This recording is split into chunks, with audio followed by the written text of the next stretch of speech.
અરે આવું છું. આવી જા.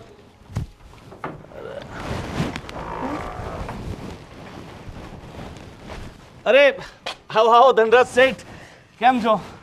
આવામાં કઈ તકલીફ તો નથી પડી ને? કઈ તકલીફ નથી પડી. જો આવો આવો. અરે આ થોડું જોઈને આવજો. અરે, હા, જોઈને આવજો. આ તો આ લેવાનું અરે કઈ બાકી વાંધો છે. નહીં, કઈ ચિંતા નહીં અરે કરો. મીરા, પોતરા તો સાફ કર. આ મારી ઘરવાળી છે ને. આવો ધનરાજ શેઠ, આવો આવો. મામા, ધનરાજ શેઠ આવ્યા છે. બેસો બેસો શેઠ. રામ રામ સર. બેસો સાહેબ, બેસો. તમે અહીંયા બેસો. હા, તમે એમ બેસો. હા શેઠાણી, લ્યો તમારે સાફ કરી નાખો. અરે બેસો બેસો શેઠાણી. બેસો બેસો. આ મારા મામા છે ને, આ મામી છે. આ ભાવનગરથી આવ્યા છે. કેમ છો? તબિયત પાણી સારા છે? આ આપણા આદિ છે ને, એના થનાર સસરા છે. એમની દીકરી સાથે આપણા આદિની વાત ચાલે છે. બહુ બહુ મોટા શેઠ છે. બાકી બધું સારું છે ને? અરે એકદમ ફાઇન છે.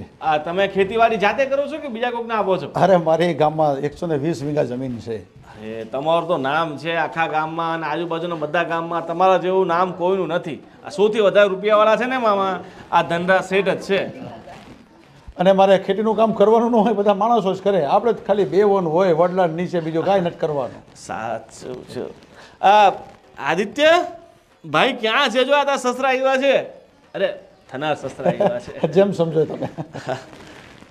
હા જો. અરે આ ચોપડા મૂક. આજે તો ચોપડા મૂક. લે બેસ.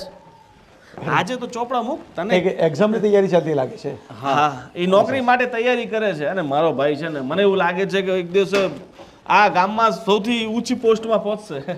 હા હા. અને તમારે ભણાવવો જોઈએ ને, ભણવાનો જ છે ને, પરીક્ષા આપીને પાસ થશે જ અને સારામાં સારી નોકરી પણ મળશે એને. જો જેટલું ભણવું હતું ને એને અમે ભણાવી નાખ્યું. બસ હવે એને એક સારી નોકરી લાગી જાય અને ઠરીઠામ થઈ જાય. બસ અમારે એટલું જ જોઈએ છે. બાકી આનાથી અમને બીજું કોઈ આશા નથી. તમારો ભાઈ પણ બહુ શરમાળ લાગે છે, કંઈ બોલતા નથી કઈ. જો આ ઝૂંપડામાં કેટલા લોકો રહે છે? આમાં તો હું,